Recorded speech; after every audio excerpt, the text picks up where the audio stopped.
Good day buddies. The best time to start a pet ant colony for free started last month. As most ant species, nuptial flights is currently everywhere, and at full bloom. Some of you may already encounter, or caught your own queen ants in your way home, work, or school. So for today's video I will share a build idea of an extra tiny ant farm, which is perfect in raising queen ants, or young colonies, an ant farm that can also work well with those foraging queens, or semi-claustral species. Before we start, please allow me to give special thanks to the most awesome guys on our channel. Jeffrey Miles, Sean, The Hunter Chick, Stefan, Thomas, Sumi Riao, Future Bird, West Virginia Ant Keeper, Kazan Jenkins, Zombie Zealot, Riley Edits. Special thanks also to our community top engagers, for the comments, liking and sharing our vids. Let me also say welcome back buddies. And for those new to the channel, you're also welcome to D-Colony.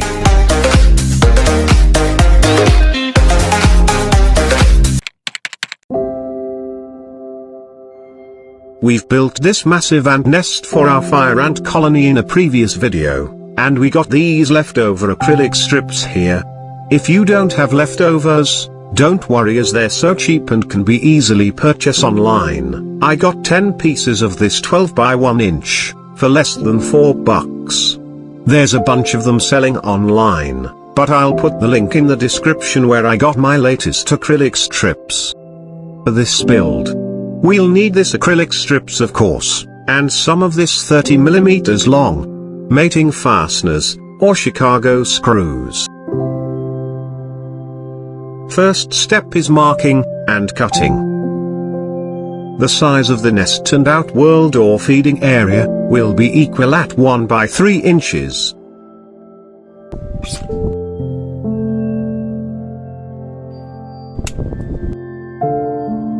And we got them here. We also cut to 4mm shorter than the 3 inches, to give way for the 2-side piece here. For the cover, we'll clip 2 pieces together. This way we'll perfectly align the drilled holes for the mating fasteners.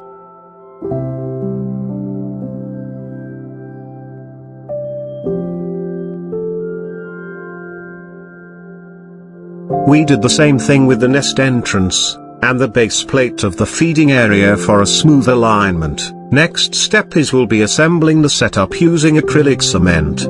If you're planning to make your own acrylic enclosure buddies, this setup is a great choice to try and start with. They're tiny and easy to assemble, and you'll definitely gain the confidence in making bigger setups in the future.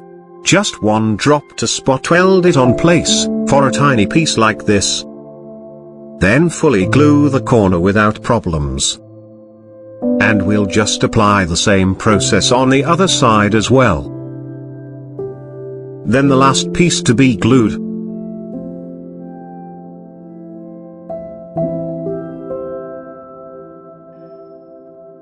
Now let's try the covers with the mating fasteners.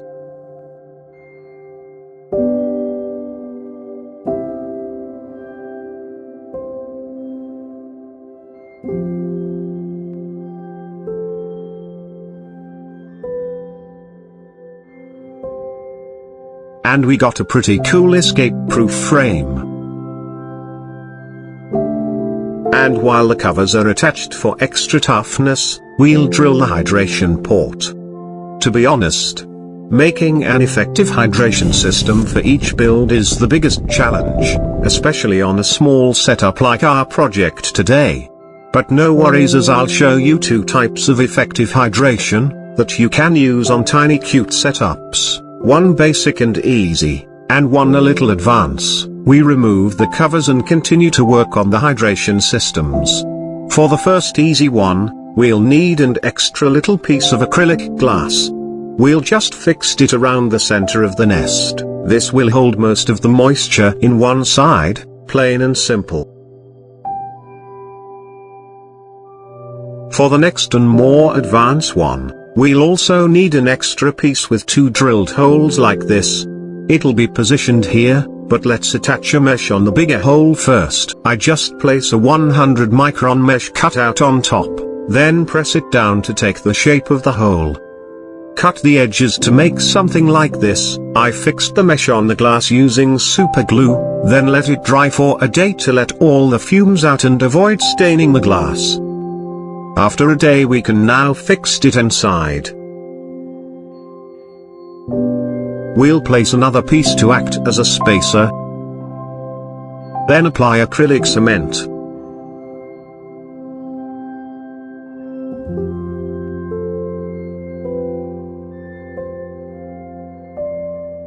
The next thing we'll need is plaster of Paris, and we'll fill a portion of this space. We just need to press down the plaster like this. You can also use your fingers if it's easier for you this way. If you don't want your plaster to harden quickly, use cold water in mixing it. We won't fill it completely, as we need a space inside to be filled with water.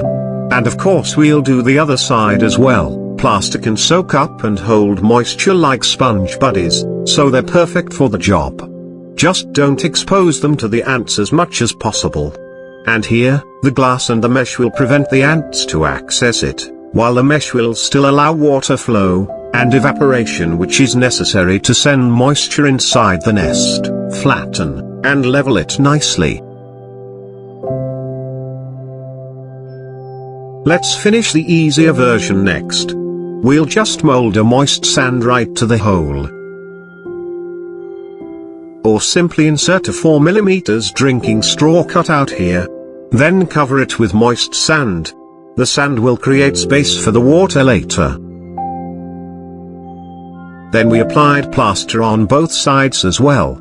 On this type we'll cover them completely with a thick layer of sanded grout, to prevent direct access of the ants to the moisture source. Anyway, on this build buddies, we can easily work on the chambers, as we'll easily mold them on top of this glass nest cover. To make our life even easier, we'll use this DIY sand mold. You can watch this vid to see how to easily make one of this.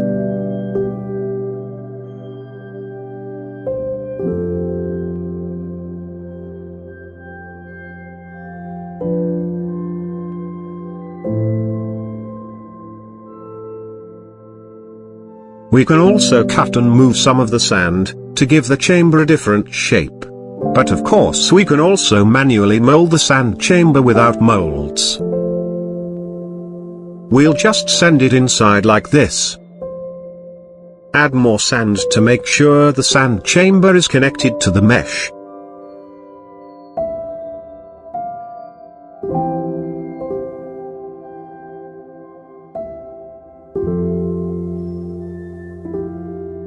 Then we place the fastening bolts on place.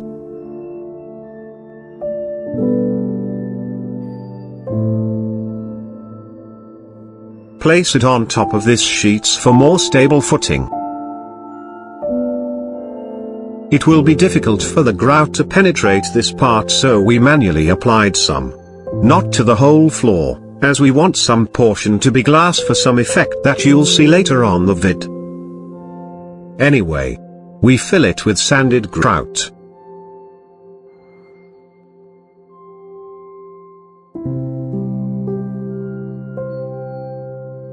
We forgot to place the tubing for the entrance on time, so we're doing it now. We just need to make sure it reaches the sand chamber. Then continue to fill it over. Don't worry, it won't leak from below, as this small amount is too light to do so. Just make sure to fill the corners nicely.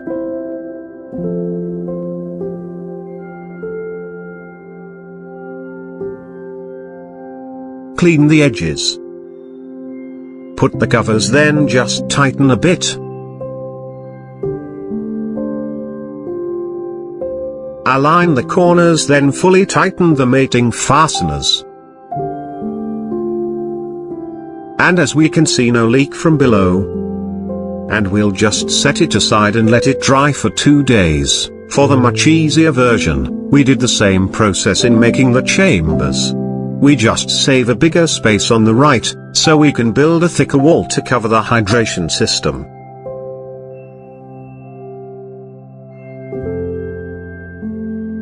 As simple as it is, we just need to fill it directly with sanded grout without extra efforts like the first one.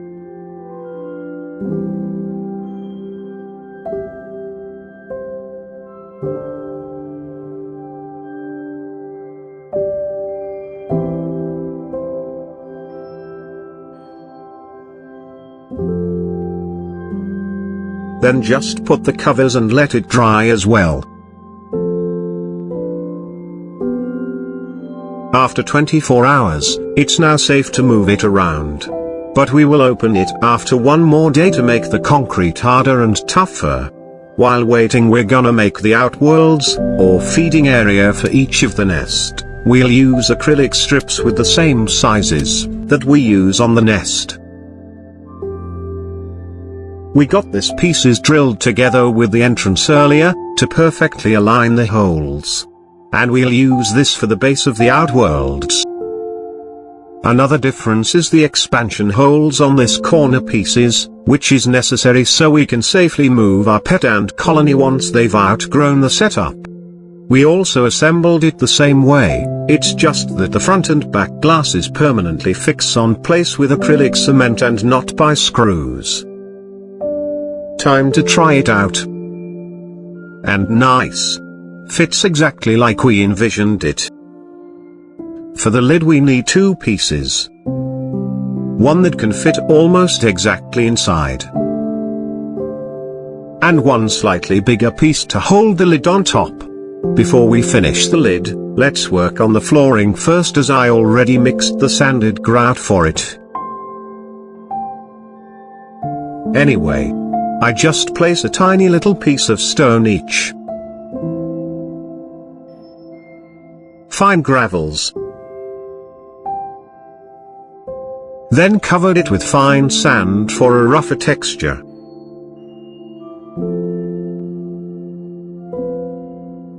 Now for the lid, I'm marking the spots to drill for the screws. Tighten them, and drill two bigger holes in between. We'll just remove the screws, and protective covers.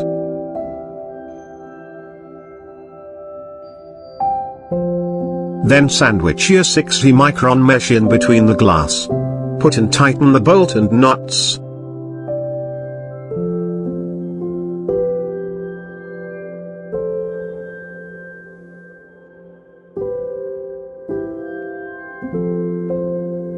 And done.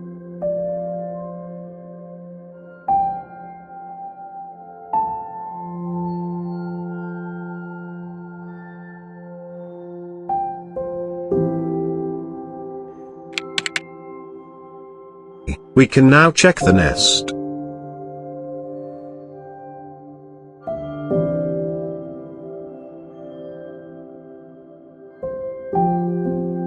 Let's detach the feeding area for now, and open the nest.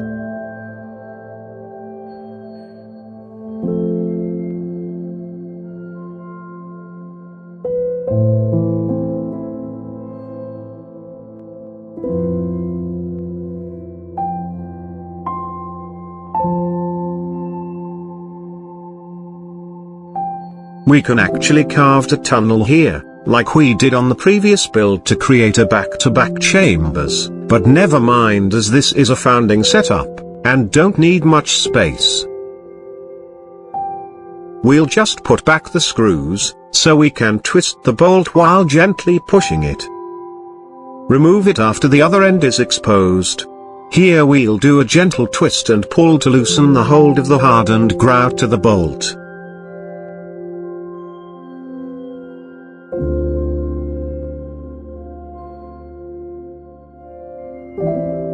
And we're good.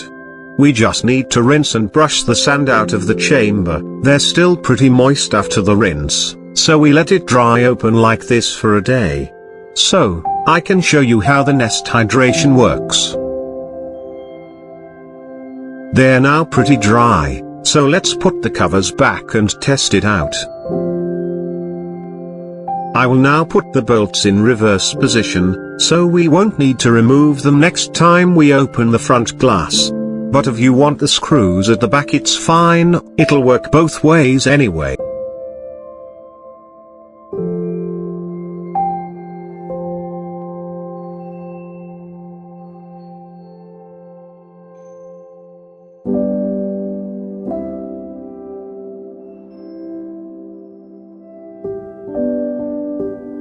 Fits nicely, and no room for escapees.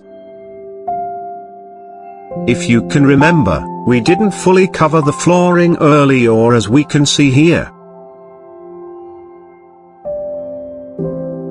For this exact purpose, bottom lighting. Not only on the mesh but on the glass floor portions as well. Pretty nice. Anyway, let's try hydrating this pair of ant farms. So sorry buddies, the nest got already wet here, as I didn't notice the camera isn't recording in our first water injection. But here's the second time, just a minute after the first. This is the real-time absorption and not on time lapse. We can see the water get absorbed smoothly.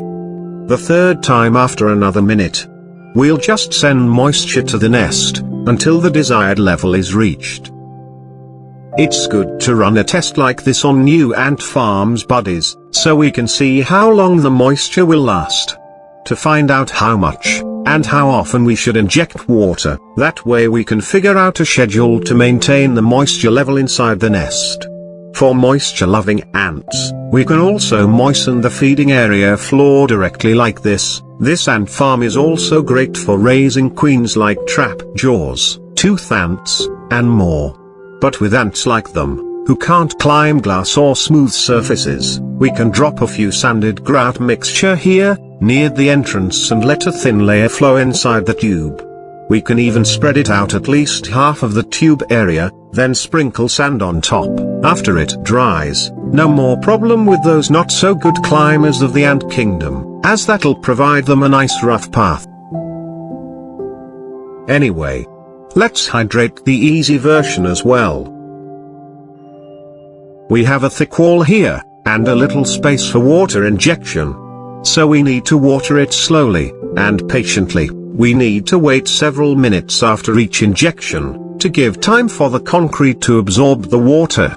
This thick wall will store the water. The plaster job is store and pass the water to the grout wall. As you can see, the acrylic divider stops the moisture here for now. But it won't stop the spread completely, we just need it to slow it down so we can have the other side somewhat drier space.